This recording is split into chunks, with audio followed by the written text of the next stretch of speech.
Hey, what's going on, everybody? Darby Rollins here with Jarvis Underground. I am joined today by Jolynn Swafford, founder of Beyond Brave and the author now of Brave Again. She wrote and published this book in 7 days, recently posted it inside the group. So I reached out to Jolynn and said, hey, would you mind coming on and sharing with the group uh, how you did it, why you did it, and just share some kind of insights. Let's have a conversation about it. Jolynn, thank you so much for joining me here today.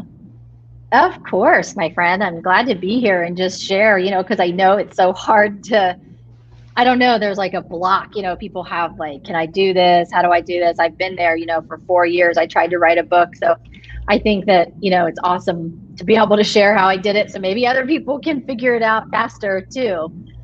Absolutely. Yeah, and Yeah. I think the biggest thing that we find, like when we're working through this process, and my biggest roadblock too, was just like, for one, it was writer's block. I didn't even like know where to start, and that's where Jarvis came in to help. But the second was like getting into that focus where like you could really dig deep and get into that flow and do it. And that really comes down to the why of what you're doing it. So I'm wondering if you share a little bit about like, even it's years in the making, and you finally took the challenge to do it in a week, just to really get down and do it. Like what is your why behind it? And maybe touch on like your why behind Beyond Brave and like who you really serve in the world. Man, well, first, I can tell all of that in one story. So I had the privilege of I went to Oklahoma and I had a private meeting with the chief of the Choctaw Nation. And it was pretty cool. He was just really intrigued with what Beyond Brave meant. Where did I get that idea? Where did it come from? Especially, knowing how, our Native Americans are like the epitome of bravery. Like you go to the Trail of Tears and, just the history of how incredibly brave our Native Americans are is just breathtaking. So I had a feeling that it would connect with him, Beyond Brave. And so anyway, he was like, well, where did it come from? And I explained to him that Beyond Brave came after my parents died last year. And, I lost, because you were right there with me through the whole process. But, my dad got COVID and was in the hospital for 4 weeks. And eventually we had to pull his life support. He just couldn't make it. And then 60 days later, my mother passed away. And all of this was completely unexpected and was like just this massive, like threw me in the ocean of bravery. Like, and at the time, I always thought bravery was like, I don't know, just doing stuff without any fear, just going for it, being brave. But what I realized is that being brave is about loving someone else so much more than yourself, that you're willing to sacrifice your own needs, your own comfort, your own schedule, all those things. And I had explained where Beyond Brave came from to the chief. And I said, I just want to help people. We just want to help people go beyond brave in their life, because we really feel like that after all the loss and trauma, I mean, we've all been in pain for the last 18 months with COVID, whether it be economic pain or relationship pain, or maybe we don't have a relationship because we haven't been able to meet anybody, or just loneliness and all those things. So we've all experienced a loss, and so that's kind of Beyond Brave is about helping people overcome that and like step into this next normal and live lives like just of pure raw bravery that say, hey, I'm not going to wait a minute anymore. I'm not going to do I'm going to go for it. And so when you become the ambassador, the thought leader around bravery, I had to live my talk, I had to walk my own talk. So it was really easy to hold my own 2 feet to the fire. But what happened is the chief asked me, he said, well, do you have a website? I'm like, oh yeah, sure. Because we teach business, online business. Of course I have a website. But what he was meaning is, do you have a website that talks about how you overcame losing your parents like that? Because he said, my wife's having a hard time. She just went through the same thing with her mother. And I don't know, I just was like, I had to drive from Oklahoma after that meeting to DFW airport. So it's like a 3-hour drive or so. And I was just like, you know what? I got to write this book.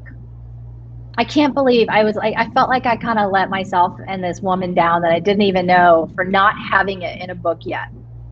And I just said, I popped open Microsoft Word on my phone, the app, and I hit the microphone for dictation. And I just started speaking what I would say to her if she was right in front of me. How would I coach her? What advice would I give her? How would I just share my story?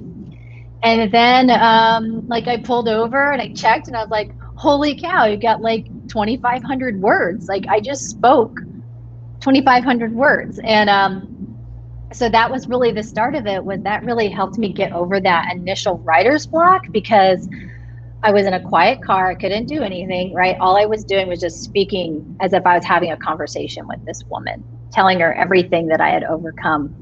So that was like the very first like start of it. And then once I had those words, I was just so encouraged. I was like, I think I can do this. And the rest I actually wrote using Jarvis. And so I put in my dictation, which was kind of jumbly, right? But I copied bits and pieces of that into Conversion AI. And then I built off of each section from there. How are you using the tool to expand on the story? Because it's an artificial intelligence, right? It's not going to read your mind, and it's not going to capture your story, because you got to be kind of feeding it that. So, are you using it to like help edit, or are you using it to rephrase things from your dictation? So I used it to rephrase things in my dictation, because the first part I did was I just went into the long form editor, right? The long form template. And I loaded in what I wanted to convey in the audience. And I was really meticulous about that. And I went into a lot of detail, because the first time I tried it didn't quite capture the essence of what I was trying to do, the AI. So I started getting even more detailed. And actually, as I started inputting more and more information into the long form assistant, it got better and better and better at helping predict. Maybe it actually prompted me more than anything to give me an idea for the next segment. So I was really using it to lengthen. My primary objective was to use Conversion AI to lengthen my book. So if it spit out so it started giving me great paragraphs on bravery, and I'd be like, oh, that's a little off. They're really talking a little bit about courage in there, but it at least gave me the prompting to go, oh, that's a good thought. I need to share my version of that. And so I would go in and I'd kind of retype it. And so I very rarely used the output from Conversion AI word for word. Okay. I mean, you know what I mean? While there were a couple of probably paragraphs where I easily could have, I still made sure it was accurate to my original thought process, and that I was using my own wording. Does that make sense? Yeah, like you're still adding your own voice in, right? Like you're kind of like bouncing back and forth with Jarvis, having, hey, give me an idea here, give me an idea here. Mm-hmm. Okay, I like about 70% maybe what you said, or less, and then you're kind of tweaking and modifying it right from that point. But something you mentioned before this call and in your story was you were thinking about one person this entire time versus talking your story to everyone. Can you go into a little more detail on when you're thinking and you're writing with this person in mind? Like, what does your thought process and your writing process look like when you're writing to one person? Everyone's got their own methodologies behind this. Screenwriters might imagine they're watching a movie. Some people might have an actual avatar of their person stuck on a wall, and they're like literally imagining them. Like how much did that one person influence you and Jarvis as well when you were writing through it? I think that I really truly feel like this man was the universe's prompt to me to write the book. Right? So when he told me that his wife, I said, oh, well, what exactly is she struggling with? He said, well, I think she could stand to have more bravery again. right? And so I was like, okay. And I've never seen a picture of this woman's face, so I don't know. She's just a private citizen, right? I don't know what she looks like. I don't know her name. But I could just imagine another woman similar to my age who just had to go through losing a parent unexpectedly, right? And so I just had her specifically in my mind. And I was also my mom's caregiver, and she was also her mother's caregiver. And so I wanted, I was able to touch on all those things. And so I think for me, it was extremely emotional because I was retelling the rawest parts of my journey to show that if I can, which my journey includes way more than just my parents passing away. There's a lot of other things that I've lost in my journey of life. But, I was able to, I used just that one instance to be able to share what advice could I give, and what, in a way that is cohesive in knowledge, in sharing that knowledge for a lay person, right? So it was important to know who she was, because she wasn't an expert. She wasn't already into perfect personal development, right? I mean, she was just a woman who was taking care of her mother, and her mom died, and now she's in pain. And that was it. That's just who I wrote for. How can I help her become brave again? And that's where the name of the book came from. Yeah, no, it's beautiful, and being able to articulate those stories in the way of a book is, obviously of some way that even if you only impact one person with this and help, change one person's life, it's going to have a lasting impact, and that's kind of the beauty of books. But not confusing the reader, and being able to walk them from chapter beginning to chapter end to having them turn the page to get to the next chapter is kind of the art behind it. So you don't, in a 3-second world, how do you keep someone's attention from beginning to end? Did you have a certain structure or a format for how each chapter flowed? Did you start with a common example is starting with a story, filling out the middle of it, and then having a call to action at the end of it? Or was there another way that you went about it? Yeah, I actually just wrote kind of stream of consciousness, to be honest, because I found that I started to create an outline, and this is just my personal experience. I don't know what the best practice is, but I knew if I got too much into my head, because this was very much like a heart book, that I wasn't going to be able to write it the way it was needed to be written.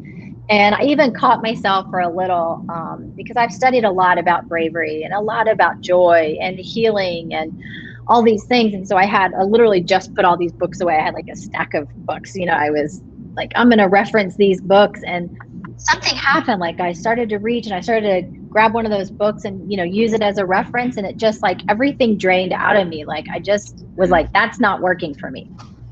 And so I just chose to kind of let go of that need to be factually perfect and correct, and just said, this stuff. You've been teaching this mindset, spiritual growth, all these things for 5 years now. You don't need those books. And so I just put the books aside, and I didn't do an outline. However, I did know, because I do teach a lot of this, I did know kind of how to categorize it, but it was all in my head. And then I just kind of organized it when I actually designed the book. Is when I kind of organized the chapters and the thoughts and where they would go. But I knew I was talking to somebody who was starting off in pain, and I wanted to get her to feeling joy again. So that was the roadmap that I laid out. I knew the beginning and the end. It's almost like the hero's journey is kind of the structure that we're talking about here. And it's perfect. It sounds like the perfect structure for this type of book for the person that you're speaking to, right? Because someone going through the situation that they're reading your book and learning your story, right? It needs to be an emotional connection kind of throughout. And I love how you just kind of put all the other books to the side and said, no, this is draining me. I'm just going to go out and do it. You know, that's what stops so many people from even getting started with writing their book, is that they think it needs to be perfect and they think it needs to cross all these T's and I's. But I mean, it just doesn't, you know, and it's yeah. And I think, you know, I did kind of make it somewhat, I did put a call to action at the end, you know, how to follow me or how to reach us or how to join our, you know, community and all of those things. But outside of that, yeah, I think, but no, I definitely think that you got to let go of this need to please people. It's like, I think that the attachment of some magical outcome is what actually will just get in the way. Like, I talk to people all the time, like, this book's been 2 years, 3 years in the making. I'm like, 3 years, like, you know, and I have a different sense of urgency. I just lost a lot of people that I love dearly, unexpectedly. And so I have a sense of urgency because, you know, we don't have all the time that we think we have on this planet. And so it would have been really sad if I didn't get these thoughts out just for at least that one person to read, you know. And I sold like 50 copies almost right away on Amazon. Yeah. I didn't even put it on there for free. You know, I just was like, my journey is valuable. Like, the time that I put into this book is valuable. I didn't even, you know, put it on for 99 cents or anything. I just priced it the way I wanted to. Yeah, I literally didn't overthink any of it. It was just like, get it done. 7 days, get it done.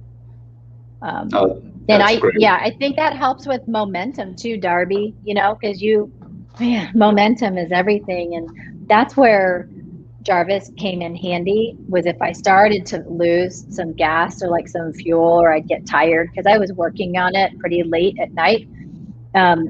It would do just enough. It would give me just an output or something that would excite me about, oh, that's another thing I need to write about. It was just kind of prompting me. And then I'd get into a flow and I'd write like another 700 words, you know? Yeah. And then before I knew it, I think I was writing about 25 to 3,000 words in a sitting. And I wrote for 4 days. I hit like 12,500 words, I think, by the time it was all designed. And I was like, that's going to be a skinny little book, but I didn't even care, like, because it's quality in there, you know. It's like, I wasn't worried about, I just didn't feel the need to stretch it out. You know, now people get in 90 pages exactly how to go on the journey, and it's all there. So I didn't really leave anything out. And then I thought of other things. I could have gone on and written more, but I was like, oh boy, you just got to get this done. Just put it out there and get it published, and then write a part 2 later, you know? So there was a part of me that battled a little, like, is it long enough? You know, do I need to write another 20,000 words? How's it going to look on someone's bookshelf? And I had to let go of all that vanity stuff and just say, just get it done. Yeah. And now that it is done, how do you feel about the writing your next book now that you've gone through the process once? Do you feel like it's less daunting? Do you already like, oh, I already know the next 3 books? Like, where are you at now? Because I mean, it's a lot of energy to put that into a week, right? Like, it was, and you know, it was, and we were also simultaneously planning our first virtual live event. That's right. So, which we actually, you know, it wasn't just on Zoom. We used a professional, like, technology platform to host it all, and we had lots of marketing in the front and the back, and it was a lot of work. We had 550 people register for that, so all of that was happening. And then I decided to write this book in the midst of all of that, and my team was like, wow, like, you just go for it. Like, but that's just how I roll. Like, I like to, you know, when you've got the wind at your back like that, you got to put on as many different projects as you can and take advantage of that wind, because it's not always going to be there. And so I just felt like so compelled. And yeah, I feel like I do know my next book is going to be on spiritual warfare. And I was actually going to throw in a chapter on that, but it was just too intricate and lengthy to introduce a new concept, you know, that big at the end of the book. So I was like, no, I'm just gonna, you know, my next book is going to be like, how do you actually put the armor on and fight these daily battles bravely so that you can continue moving forward in life and be a warrior for good and those things. And so I think that's the next book. And yeah, I mean, I think I have to say, like, I don't think I could have done it without Conversion AI. And I'm seriously not like plugging, I'm not trying to make a commercial. I'm just being brutally honest, because it really helped me organize and structure my sentences better. So I even learned how to write better sentences through the process of writing, because like when you're writing a book, it's not the same as writing a long email or a blog post or whatever, you know, it's just it's different. And so I think that I would, now that I know how to use Conversion AI to do this even better, I think I could probably write it even faster the next time, or about the same pace. Yeah, well, I mean, that's not uncommon for the other people that are in Jarvis Underground right now that have taken this 7-day book challenge. It's, you know, I think you know, one of our first challenge contestants could describe it as like breaking the 4-minute mile of like, okay, I can do it. Like, cool. Now what else can I do now that I know that this is possible? And I mean, even just seeing people do it, you know that it is possible. But, you know, at the end of the day, it comes down to focus, and it comes down to, you know, obviously having a why behind it and having something in your head that just needs to get out there, right? And then I think getting to that state of flow is what allows, you know, especially as entrepreneurs, which a lot of us here watching this video right now are, like, we've got a lot of things going on. There's a lot of shiny objects all the time. We've got businesses, hands in different, you know, a lot of irons in the fire. And honestly, like, 7 days is a doable amount of time, right? Tell me I can write a book in 7 weeks. It's probably not going to get done, because I could have written a book 7 weeks ago, or 7 months ago, or 7 years ago. That was my takeaway from the first, of like, if I can do this in a weekend, if I can help people do it in a week, like, how many stories that might never have been told are now able to be told, and what's the next story that's going to come from this author? And so, like, it's now that the first one's out, you can take a breath. You know that at least 50 people out there have got your message, if not more by this time, right? You got about it on that launch day.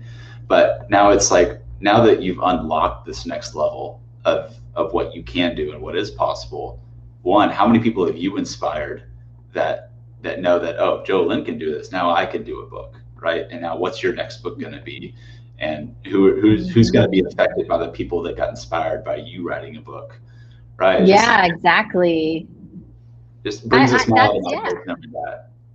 Yeah, I mean, I think, and you know, I was able to say, you know, I had the live event, and I was able to speak to it, and you know, it's really important that you know, I stay in integrity and congruency with kind of what I teach, which is, you know, just do it, just go out there and do it. And so I think people could see that I did it, that I didn't write a 500-page book or a 300-page book.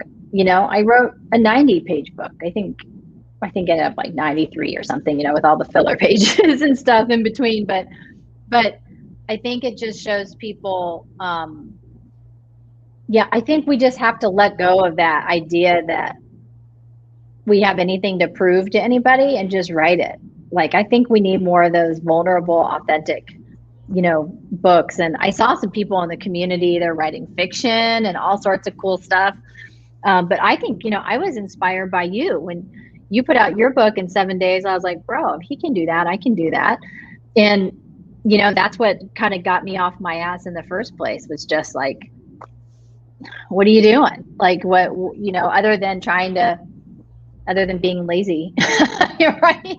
Because it does take a lot of work to write.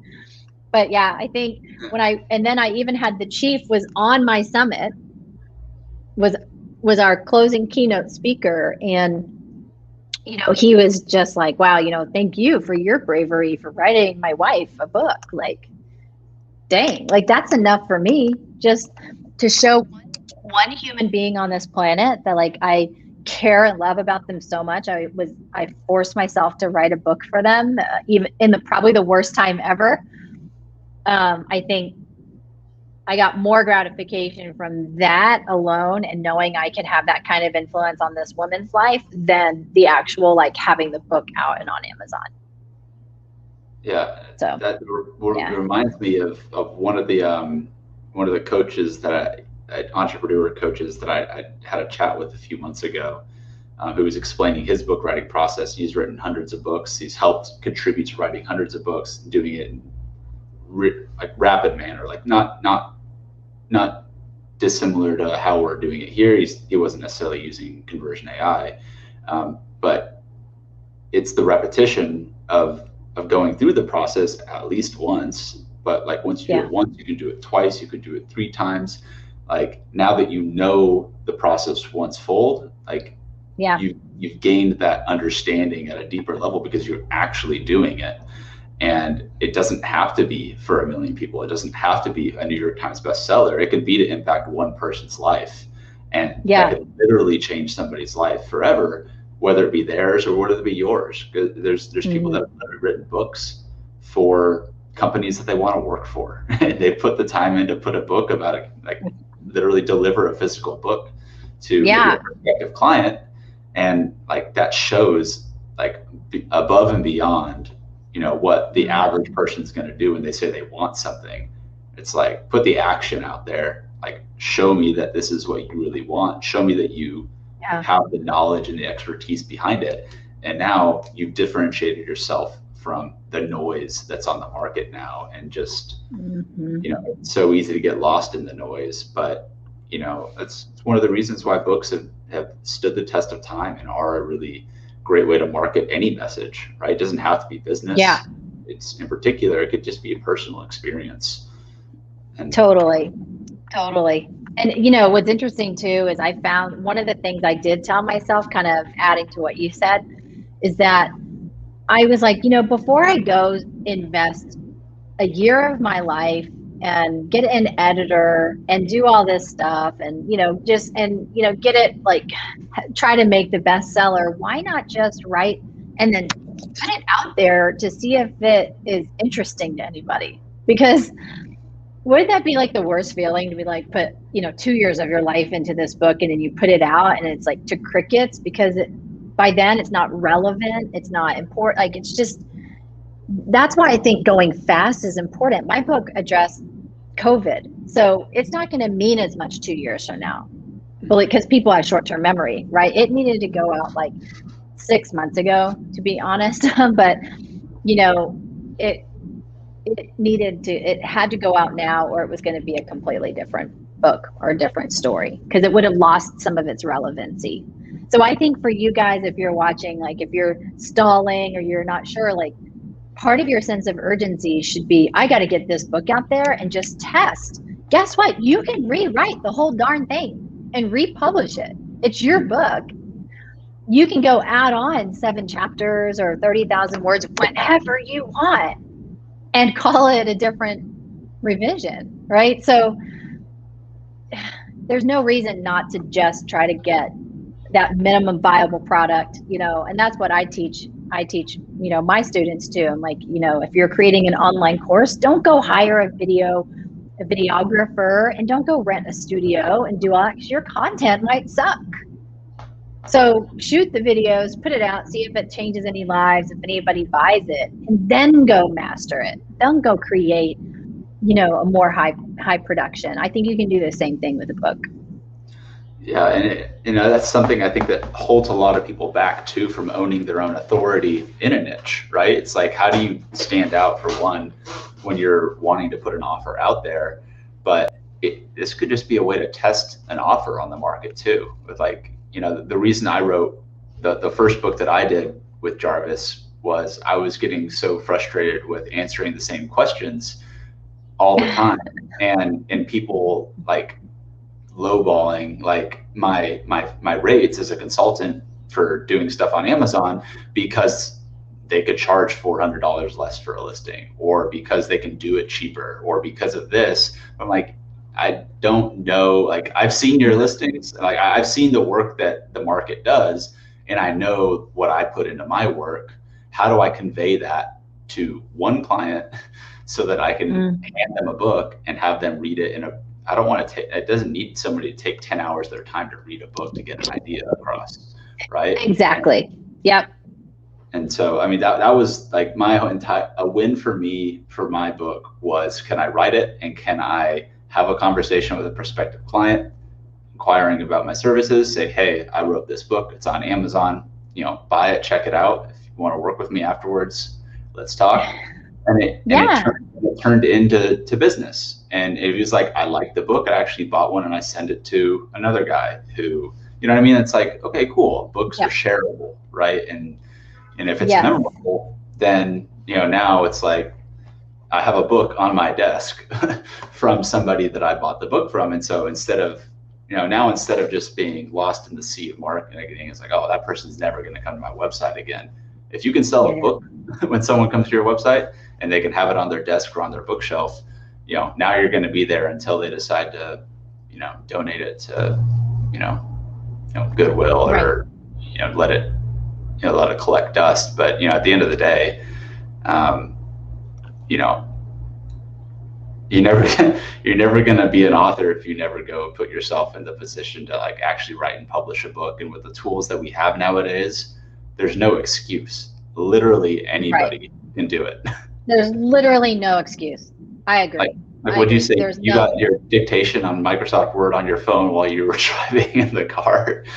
Yeah, because I was. Yeah, I mean that exactly. And the frustrating thing with that was that I didn't punctuate it. It was like this long run-on sentence, but so there was a lot of work that had to be done. But at least I was able to see the chunks of information I was trying to convey.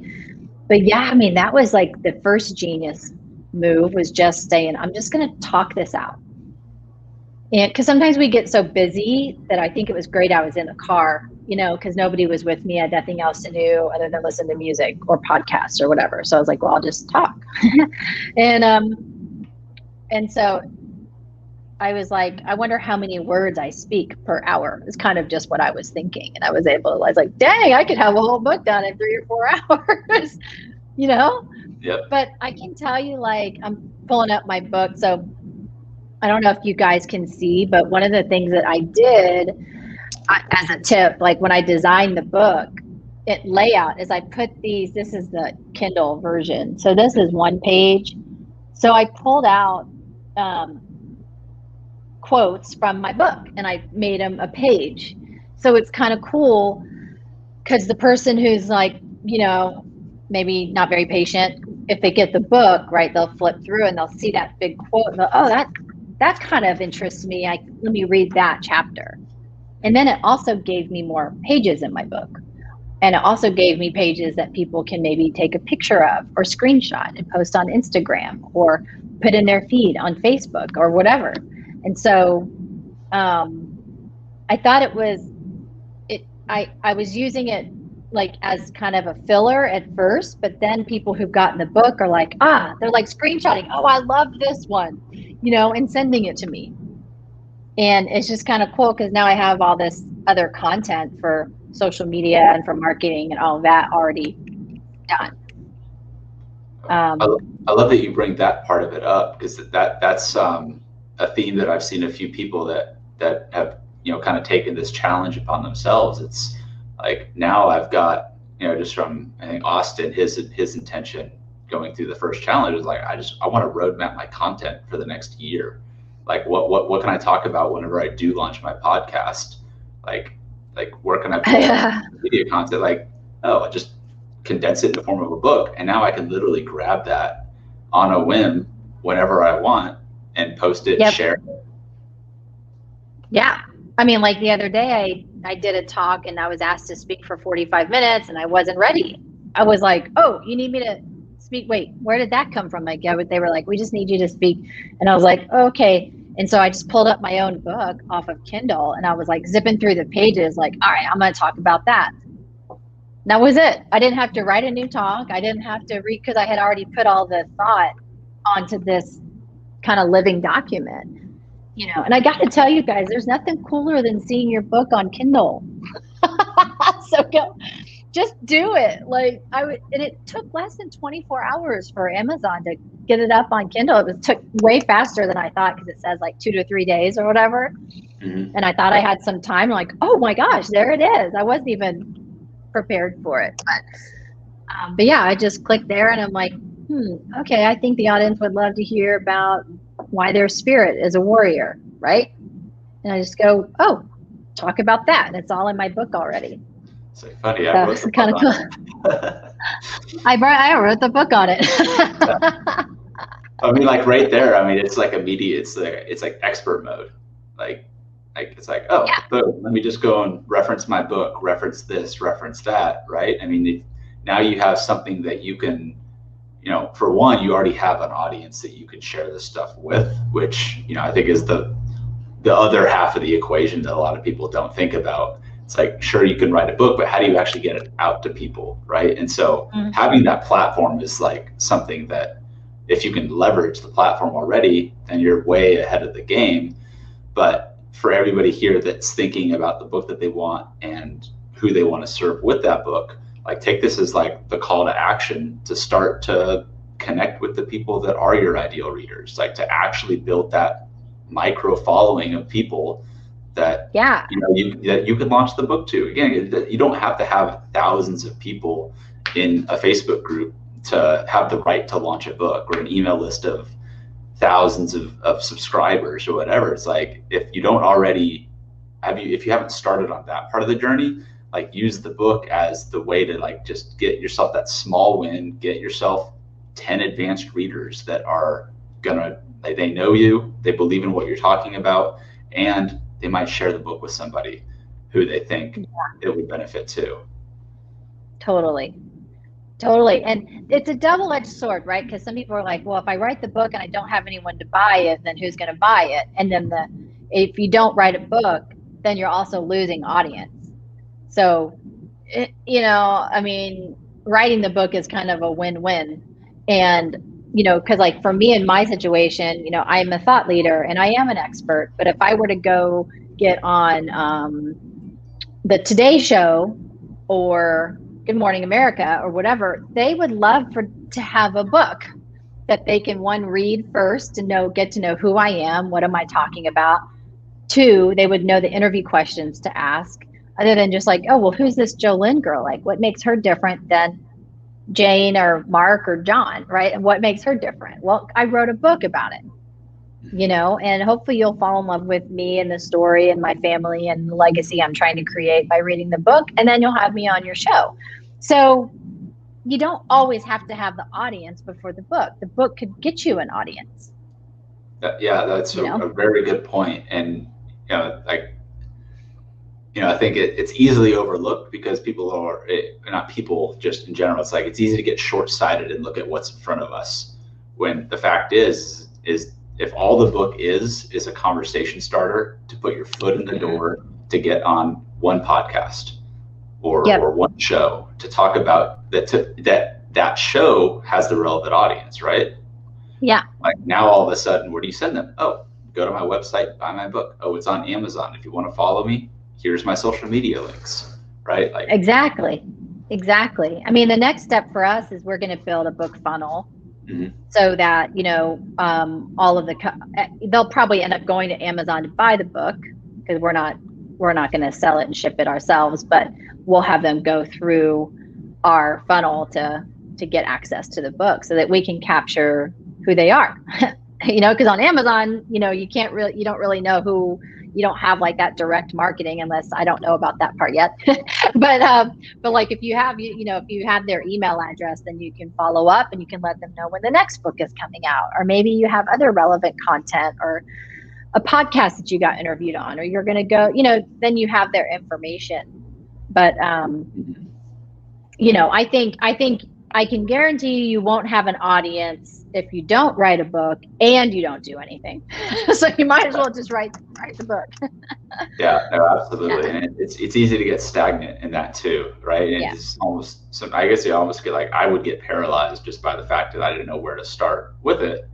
And then once I figured out how to use like, oh, like Jarvis is awesome, like conversion AI, this is great and all, but like I sat down in like an hour time frame, I just like spit out like 5,000 words on a topic, and I was like, oh wow, if I can do that in like an hour and a half in an afternoon on a Friday, like I'm the only person stopping me from putting my head down and making a book out of it. I just need to figure out what are the steps. I was like, Amazon is the logical next step, you know, the biggest bookstore in the world. But even now with, you know, Amazon will, you know, they'll take their fees, and, you know, that there's an aspect of selling on Amazon where it's like, okay, you're really not going to make money from the book. The point is that you get the message into somebody's hands anyways.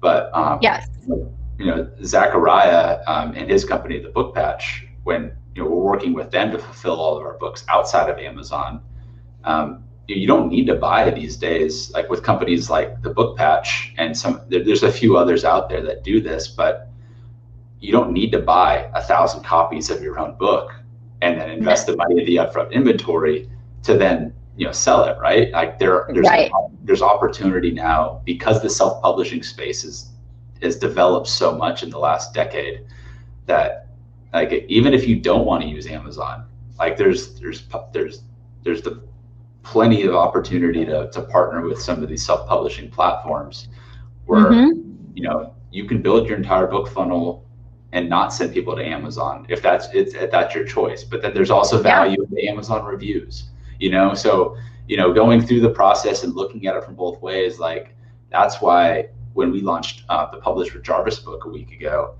we sent the initial, you know, our following initially to Amazon, got about 130 sales in the first week. And I hope that we get at least 25, 30 reviews from that, you know, just based off of the push. You know, now you have some social proof to back your book.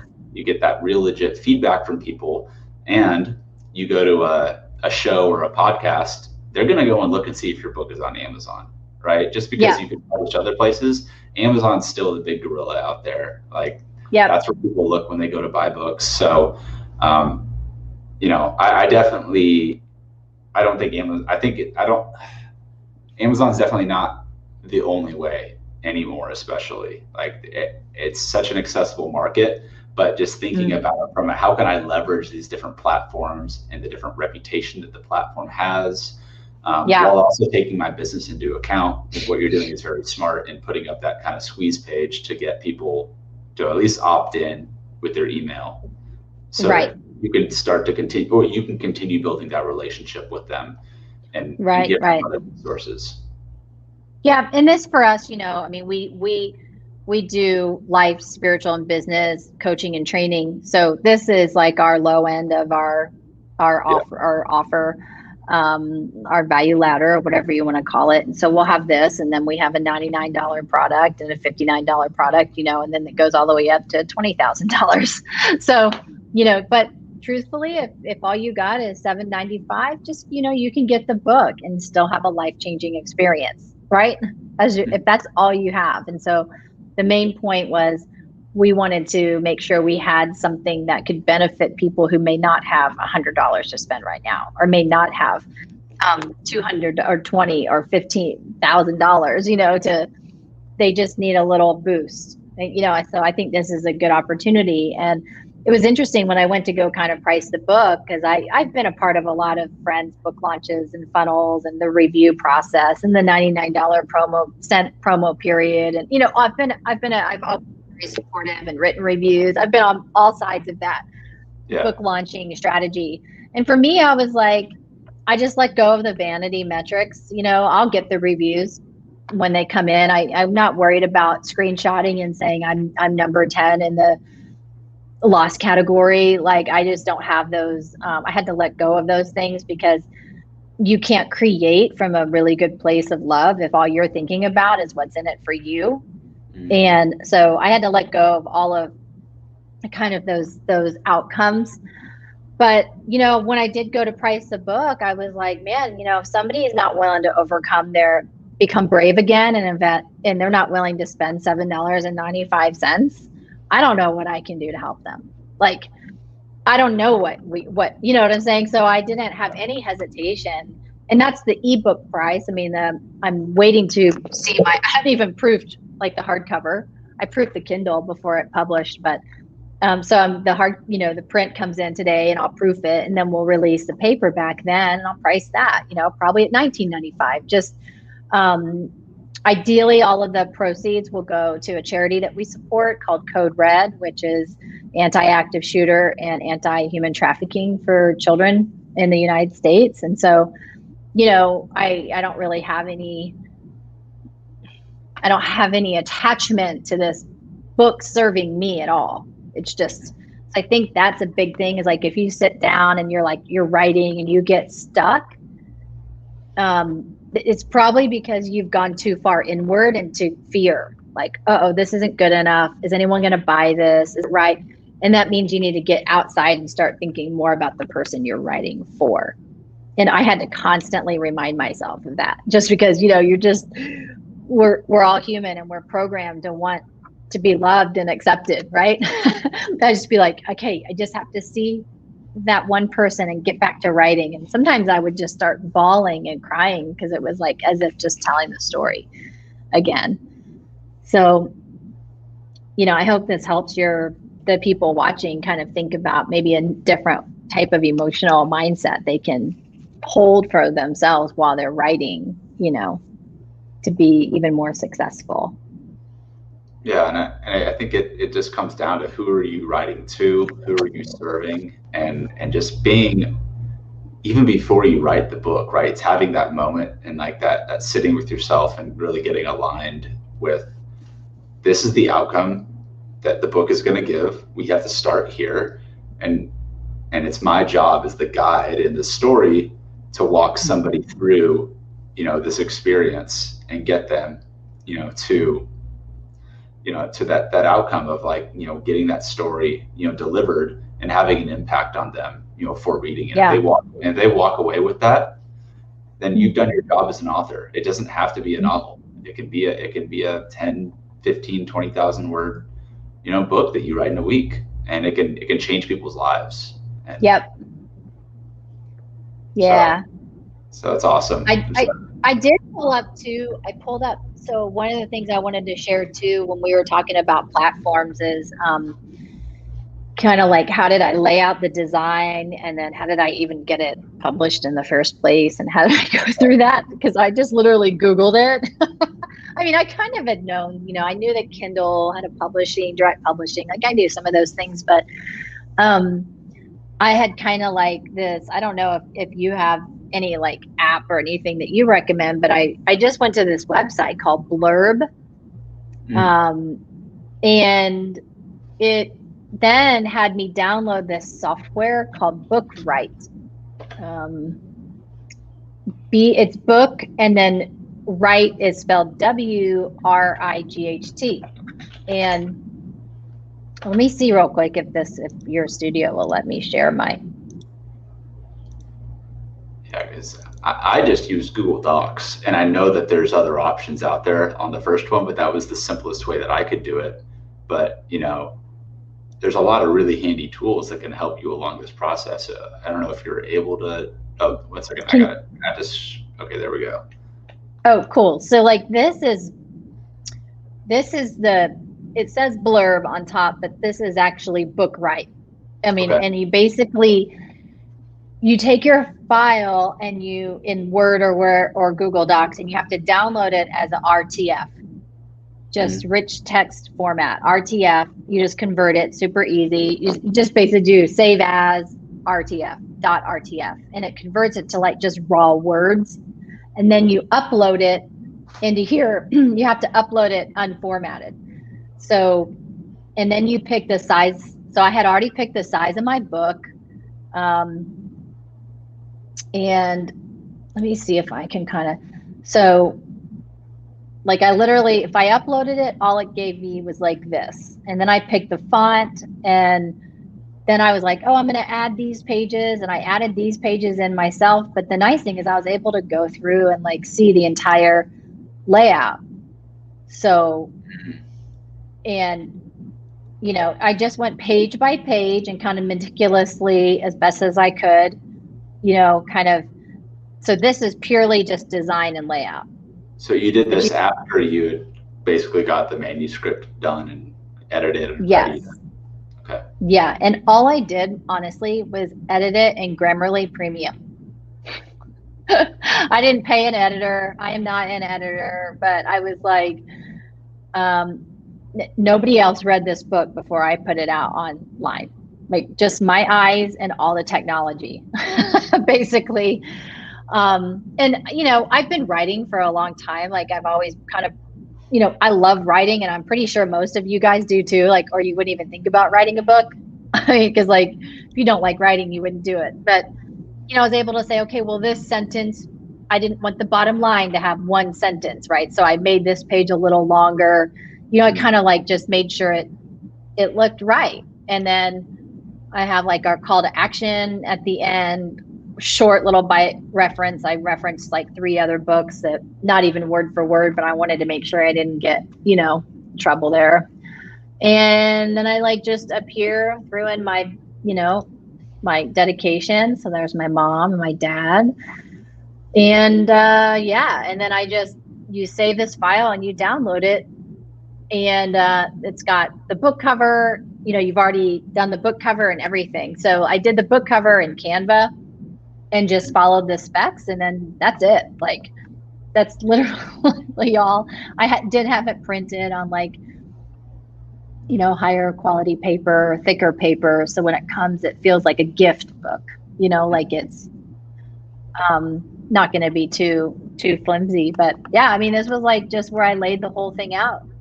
And then Blurb has actually, well, let's see. So then Blurb actually. Uh-oh. Clicked that on accident.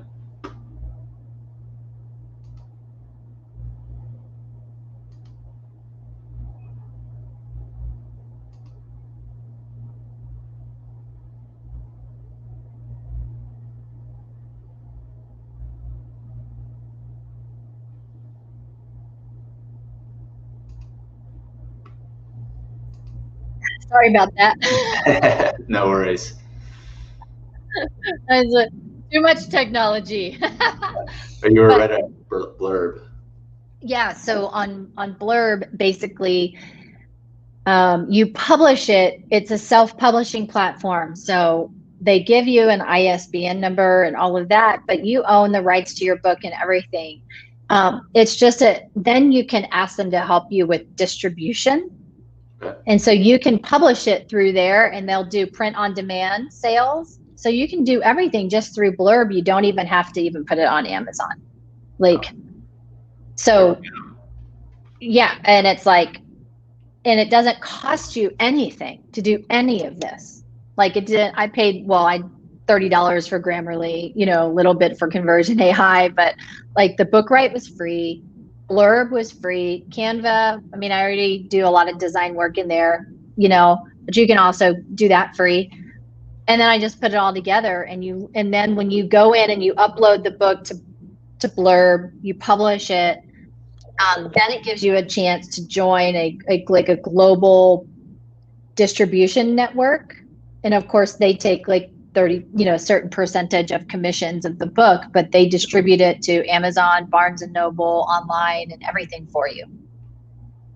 So did Blurb distribute your book to Amazon on your behalf, or did you upload it to Kindle yourself? I did that myself because I wanted it to happen faster than theirs. Because the global distribution was like 7 to 10 days. So I was like, oh dang, like I really wanted to be published, like up on Amazon. So that was, but I could have waited. But even now, because it's only been last Friday was a week, so I'm still waiting for it to show up on like barnesandnoble.com and other sites. It's up on Apple iBooks, so they did help me get Blurb did put it on Apple. But I did the Kindle myself. But it was like Blurb gives you the file that you need to download and upload to Kindle, already formatted and everything. So it was literally just a matter of me filling in the fields on the Kindle Direct website and uploading a file. It took me like 15 minutes. Wow. Yeah, because take a look at that, because I mean, it's so many tools out there that make it so easy. There's no excuse. 100%. Yeah, and I mean, it's like it was. I think if I could have, maybe a past version of me would have gone and said other sites like Blurb, and I would have gone into like over analyzing and looking at all the other possibilities. But I had heard of Blurb in the past. And so I was like, you know what, I'm just going to go for it. I'm just going to use this one, so because again, I wasn't all into, okay, is this cost effective? Am I going to make a lot of commission? I'd already resigned to the fact that most even national, sellers are lucky to make 99 cents on every book they sell. So that it's not the book that gets them rich. It's the exposure that the book gets them for their personal brand or their business or whatever. Yeah, but I highly recommend it. It was like this little one-stop shop. I got a little frustrated with the book right at first and almost got a little impatient and discouraged by having to learn something new, but I got over it and pushed through it. But just like it took me about an hour to kind of figure out. I was a little overwhelmed by the book writing, the layout. And then once I figured it out, I was like, oh, this is actually not that bad. It was actually really easy. You spent about an hour learning, and just to kind of understand how it worked, as opposed to paying a professional editor formatter to do it, might be $100 to a few $100, right? So yeah, I mean, especially if you're wanting to move fast and just get it done, get it out there, that's what's really like.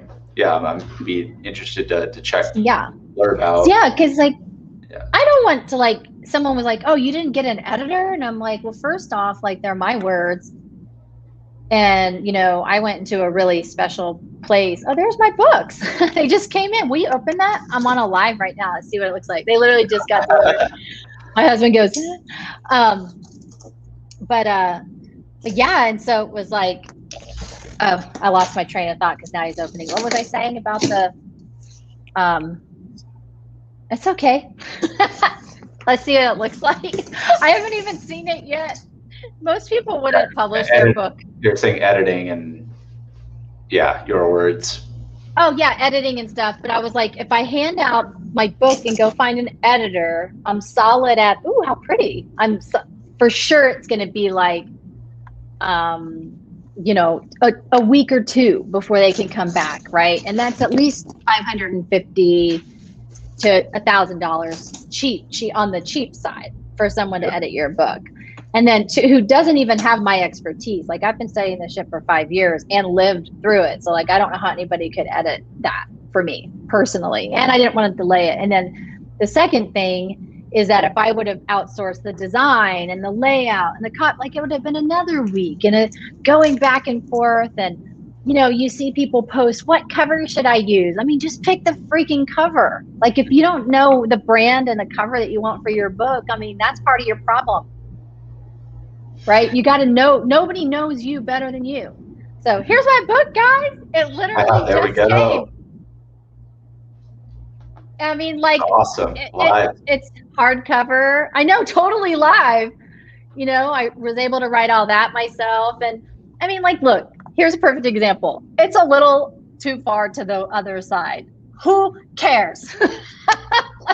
And this is the proof, right? You got this proof through Blurb, who helped you print it off. And so you're going to make an edit round on the hardcover edition. Yes. So, but I actually got, because Blurb had like a 35% discount off your first order. So I kind of went a little, daring, and I got like 30 books. Yeah. Because like if I ordered just like 10, I just did the math because, I love using coupons. That's just me. I'm the coupon girl. And so when I had a coupon for 35% off, I ordered the exact amount of books that was going to maximize that coupon. Because I felt pretty good. Like I laid it all out. I saw it all on Kindle. And so with the exception of maybe this being just a touch over to the side, I mean, but it looks great on the paperback, but it's just a little, but it tells my whole story. And like, here's all look how nice that looks, Darby. Look, see, how does it feel now that you're holding your book in your hand? It feels like surreal. It's like really surreal. Like I have goosebumps. Yeah, it looks good. And it's like it says founder of Beyond Brave. And, I'm going to go take a couple hardcovers and just go to Barnes and like stick it on the shelf and take a picture. Okay. Just leave What if I just left it there? Just like left it there. They'd be like, oh, this book isn't ours. I don't know how that got there. Some lucky person. You got your book. Some guerrilla marketing. Right? Yeah. We're already in Barnes & Noble. Yeah, that's right. You are? No, I'm saying that. Oh, yeah. How to hack your way to the biggest retailers. There you go. Drop some off. But hey, I mean, it looks good. There's nothing like they printed nicely. I don't think I'd have a whole lot of changes I would even make, to be honest. Yeah. Paperback and hardcover. My first book, guys. Yay! That's so cool. Yeah. So, literally last Friday hit the upload, Saturday ordered these. So it's Monday, so all within that's like 10 days -ish. 10 days. I've got my hardcover in my hands. Published author, book in your hands, ready to get signed. Yeah. Now you got your signing copies. I know. Yeah, it's cool. And actually after my event, a lot of people asked for a signed copy of my book, so I'm glad I had them coming because I probably can go ahead and sell. These can pretty much be considered sold if I wanted to ship them out myself. But I got them mostly as gifts because I have people for my the people I acknowledged in the back and stuff. So they're all mostly gifts.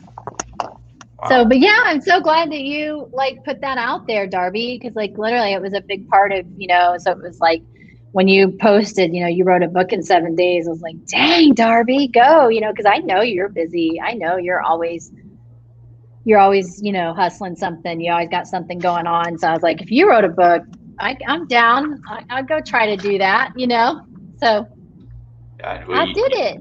You took it. You took the 7-day book challenge and you did it. You became a published author. There we go. Click publish. That's what we're all about. That's right. We're all about it. That's it. Click publish. Yeah, that's what you should call your thing. Just do it. Just do it.